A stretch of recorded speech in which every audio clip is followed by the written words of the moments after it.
നമ്മുടെ ഈ ലോകം ഒരു മൂന്നാം ലോക മഹായുദ്ധത്തിലേക്ക് കടക്കുകയാണോ എന്ന് നമുക്ക് ചില നേരത്തെ തോന്നാറുണ്ട്.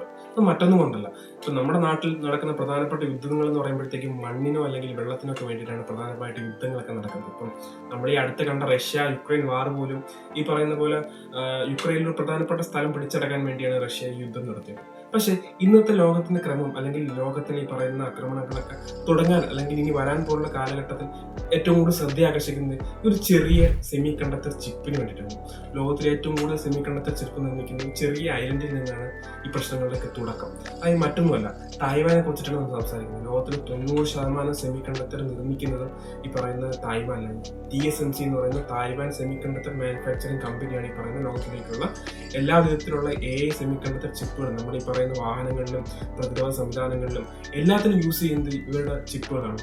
അപ്പൊ ഈ ചിപ്പുകൾക്ക് ഏറ്റവും കൂടുതൽ ഫണ്ട് ചെയ്യുകയും ഈ ചിപ്പുകൾ ഏറ്റവും കൂടുതൽ ഡിസൈൻ ചെയ്യുന്നതും ഈ പറയുന്ന അമേരിക്കൻ കമ്പനീസ് ആണ്. പക്ഷെ ഇത് പ്രൊഡ്യൂസ് ചെയ്യുന്നതും ഇതിന്റെ മാനുഫാക്ചറിങ് എല്ലാം ഈ പറയുന്ന തായ്വാൻ ആണെങ്കിലും ഇതിന്റെ ഫണ്ടിങ് മറ്റു കാര്യങ്ങൾ ഏറ്റവും കൂടുതൽ ചെയ്യുന്നത് അമേരിക്കയാണ്. അപ്പോൾ അതുകൊണ്ട് ഈ തായ്വാൻ ഏറ്റവും കൂടുതൽ അവരുടെ അടുപ്പവും അമേരിക്കയോടൊപ്പമാണ്. പക്ഷെ ഇത് യഥാർത്ഥത്തിൽ ചൈനയ്ക്ക് ഇഷ്ടമല്ല. കാരണം ഒരു പഴയ ചൈനീസ് കോളനി കൂടിയാണ് ഈ തായ്വാൻ എന്ന് പറയുന്നത്. പക്ഷെ പഴയ ഒരു യുദ്ധത്തിൽ ഈ പറയുന്ന തായ്വാൻ ഈ ചൈനയിൽ നിന്ന് വേർപെടുകയും തായ്വാൻ സ്വന്തം രാജ്യമായിട്ട് അവർ പ്രഖ്യാപിക്കുകയും ചെയ്തു. പക്ഷെ ചൈന ഇതുവരെ അത് അംഗീകരിച്ചിട്ടില്ല. തായ്വാനെ ഒരു സ്വന്തം രാജ്യമായിട്ട് അംഗീകരിച്ചിട്ടില്ല.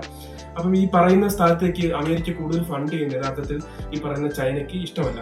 പക്ഷെ ചൈന ഈ പറയുന്ന തായ്വാൻ പിടിച്ചെടുക്കാൻ ശ്രമിക്കുന്ന മറ്റൊന്നും കൊണ്ടല്ല. ഇവരിത് പിടിച്ചെടുക്കി കഴിയുമ്പോഴത്തേക്കും കൃത്യമായിട്ട് ലോകത്തിന്റെ ഈ പറയുന്ന സെമി കണ്ടക്ടർ ക്രമം അല്ലെങ്കിൽ സെമി കണ്ടക്ടർ ഏറ്റവും നിർമ്മിക്കുന്ന ഒരു സ്ഥലമായിട്ട് ചൈനയ്ക്ക് മാറാൻ പറ്റും. പക്ഷെ അത് അമേരിക്കയ്ക്കും തിരിച്ചടിയാണ്. കാരണം അമേരിക്ക ഏറ്റവും ഫണ്ട് ചെയ്യുന്നത് സെമി കണ്ടക്ടർ നിർമ്മിക്കാൻ ഫണ്ട് ചെയ്യുന്നത് തായ്വാനിലേക്കാണ്. അത് അമേരിക്കയ്ക്ക് വലിയൊരു തിരിച്ചടിയാണ്.